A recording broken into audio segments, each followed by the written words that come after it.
ho, ho, ho, the Water Magician. This was episode number 4 of the Water Magician. And let me start off by saying in this video, I liked this episode of the Water Magician. I liked it. I thought it was a good episode.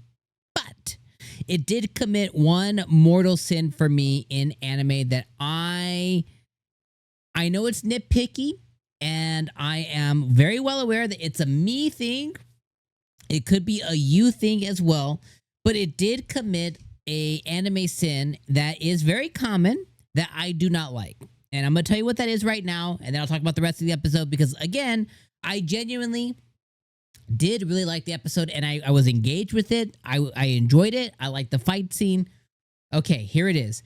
Ryu, under the eclipse, right? The eclipse happens, and a demon comes out of the eclipse. Doesn't know why, doesn't know how, doesn't know anything.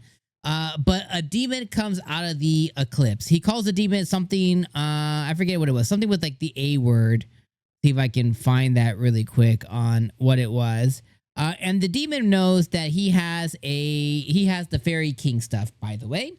He calls it an Akuma. And he had read about it in one of the books. And Akuma is like this, like, you know, demon lord-esque type thing. And he compares it to, like, you know, another demon lord or whatever of this world, okay? He's read about it in his books, blah, blah, blah, blah, blah. So the eclipse happens. The Akuma, a.k.a. this demon, comes down. She can speak. She's like, oh, I found someone interesting, blah, blah, blah. They begin fighting. She goes back and forth. He goes back and forth. The initial part of the fight, totally get, right? He's on defense. She attacked him first type of deal. Like, she tried to light him up. But as they continue to fight, they talk a little bit back and forth. Now, you might ask, well, what's wrong with that, Dom? Here's the thing, is in no way, shape, or form did he ask her, he could do this while he's fighting, because he was yapping about other things. He asked her, why are you here? Why are you attacking? Why did you come to the eclipse? Why do you keep attacking me? Like, what is your goal? Like, I understand as a demon, an enemy, whatever you want to call it, they may not answer. They may just laugh. And she obviously made it very clear she likes to fight and she was enjoying the fight. But why? Why do you like to fight? What are you really here for? On the off chance you just keep firing away questions, eventually you might get an answer or two to some of the questions that you have. But when you just blindly fight something, right? Like, you don't really get an answer to it. My problem is, like, okay, you know she's an Akuma, whatever. But, like, why? All the questions I just presented, like, why is she here? Why is she attacking? What is she trying to get out of this fight? Let's say she wins, then what? What's her next goal? He had the opportunity to ask a bunch of questions. And then the other part is, I hate when somebody assumes somebody is good or evil. Like, okay, I get it. She looks like a demon and whatever, but he's not from this world. You know what I mean? He's not from this world. So he really shouldn't be dictating what's evil and what's good. Just like if he was to run into the demon lord, should he automatically hate the demon lord just because he made a human buddy? No, you should be curious about that. He was already curious about the headless horseman, the Fairy King. They bantered back and forth, but eventually got to a place of understanding. He met with the dragon. Then his book said, "Hey, see a dragon? Run, because you're about to get burnt to a crisp." He didn't. He made it out just fine, and the dragon recognized him. So what I'm saying is why assume? Why not try to have dialogue with this Akuma, whatever? But yet he was able to do it before. And that is an annoyance for me, is when a character shows signs of really high intelligence, and then in other moments, they just don't. And I get the show's trying to present as like, those are the evil dudes. Potentially. Maybe not, right? Maybe he meets a girl who's an Akuma and falls in love with her. You know what I mean? Like, we don't know. He could fall in love with the crazy girl. I don't know. Maybe that's his thing. It's my thing.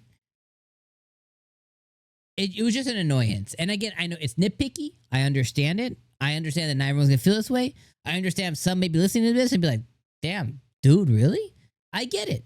But for me, it just bugs me that he can have these things with others. But then this one, I get it. He's on defense mode. She attacked first. But there should have still been like, hey, while they're swords, hey, why are you doing this? Why are you here? Why are you even attacking me? Like, what did I do to you?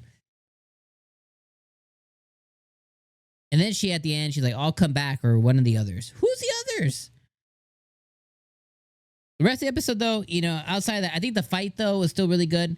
I think the fight between him and the Akuma was really solid. I love the end where he did like the little water droplets and the droplets hit her face and she starts burning like an acid. Like, I was like, damn, bro, like you cooking her. Obviously, she got out of it and she healed really fast, but the fight was really sick. And then after the fight, he comes across his buddies. His buddies are getting picked on by like, I don't know. He called them F-rank adventurers. And he basically just does a little ha, ha, ha. He does a little 1-2 punch with them and he's like, I feel bad about Takei. Like, basically, like, he's like, I feel bad for stepping on bugs. He's like, I shouldn't have done that. But he's like, but I was a little bit pissed off about before. And then he shares a moment with his friends, his buddies. And then prior, we have the Abel stuff. And, he was going with Amon to the dungeon. And he's basically making friends and stuff. So the before and the after were all pretty good. It's all good world building, character building, dungeon, Abel. The mage girl with Abel who's curious about him.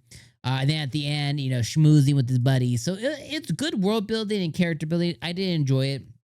And I thought the fight was really good. But man, why are you doing this? Why are we fighting? What's up with the eclipse? Why are you disappearing as soon as the sun's coming out? You a vampire? You know what I mean? Like even just being funny. Missed opportunity. Especially if you have the power to defend yourself like our boy does, right? If you have the power to defend yourself and like Ryu does and potentially even win, you should have the balls to ask the questions to get the answers to the questions, as opposed to just waiting until the next guy comes or the next girl comes. And now maybe I'm going to go, poop, poop. Hey, Mr. Dragon, what do you know about the Akuma stuff? You know what I mean? Like, I don't know. Anyways, I'm going to see you guys next week. This was good. See you next week for episode 5. Peace out.